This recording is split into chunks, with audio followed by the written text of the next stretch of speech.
ক্ষমতার অপব্যবহার করে প্লট দুর্নীতির মামলায় 2 বছরের সাজা হলো ব্রিটিশ এমপি টিউলিপ সিদ্দিকের। আর এর মধ্য দিয়ে ব্রিটিশ কোনো নেতার সাজা হওয়ার এটি প্রথম ঘটনা। একই মামলায় তার মা শেখ রেহানাকে 7 বছর এবং শেখ হাসিনা সহ বাকি 15 আসামির 5 বছর করে কারাদণ্ড দিয়েছেন আদালত। সোমবার ঢাকার বিশেষ জজ আদালত 4-এর বিচারক মোহাম্মদ রবিউল আলমের আদালত এই রায় ঘোষণা করেন।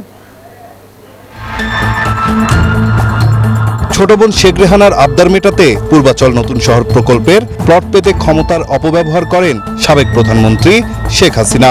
আর ওই প্লট পরিবারের সদস্যদের দিতে খালা শেখ হাসিনাকে চাপ দেন ব্রিটিশ এমপি টিউলিপ সিদ্দিকি।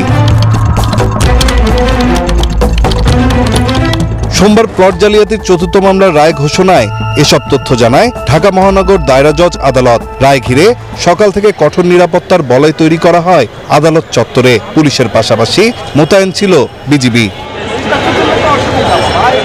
হাজির করা হয় এই মামলায় গ্রেপ্তার থাকা একমাত্র আসামি রাজুকের সাবেক সদস্য খুরশিদ আলমকে। তার উপস্থিতিতেই রায় ঘোষণা করেন আদালত। সব আসামির বিরুদ্ধে দুদকের অভিযোগ প্রমাণিত হওয়ায় শেখ রেহানাকে 7 বছর, তার মেয়ে টিউলিপ সিদ্দিকিকে 2 বছরের কারাদণ্ড দেন আদালত। এছাড়া শেখ হাসিনা সহ বাকি 15 আসামিকে 5 বছর করে কারাদণ্ড দেয়া হয়েছে। শেখ রেহানাকে 7 বছরের কারাদণ্ড দিয়েছেন, আর তার মেয়ে টিউলিপ সিদ্দিকি তাকে 2 বছরের কারাদণ্ড দিয়েছেন। শেখ হাসিনা সহ তাদের সবাইকে 5 বছরের কারাদণ্ড এবং 1 লক্ষ টাকা করে জরিমানা, অনাদি আরো 6 মাসের জেল।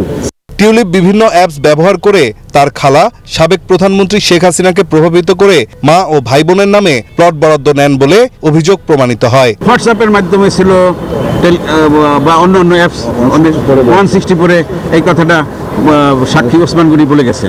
আমাদের কমিশনকে অবহিত করব।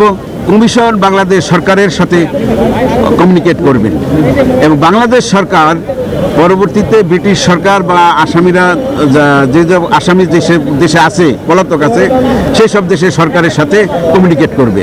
রায়ের পর্যবেক্ষণে আদালত কোরআনের একটি আয়াতের উদ্ধৃতি দিয়ে বলেন, দুর্নীতিবাজ ও তাদের সহকারীরা সবাই অপরাধী। বাংলাদেশের সকল নাগরিকের জন্য যেন আমরা কেউ সতর্ক থাকি, প্রতারণা না করি, জালিয়াতির আশ্রয় না নেই, আমরা যেন সুন্দরভাবে দেশটা করতে পারি এবং দুর্নীতি না করি। এর আগে একই অভিযোগের 3টি মামলায় শেখ হাসিনাকে 21 বছরের কারাদণ্ড দেয়া হয়েছে। এই 3 মামলায় তার 2 সন্তান জয় ও পুতুলকেও 5 বছর করে সাজা প্রদান করা হয়। যে এটা মাইল ফলক রায় যে নাইন আলচিকো, নিউজ 24, ঢাকা।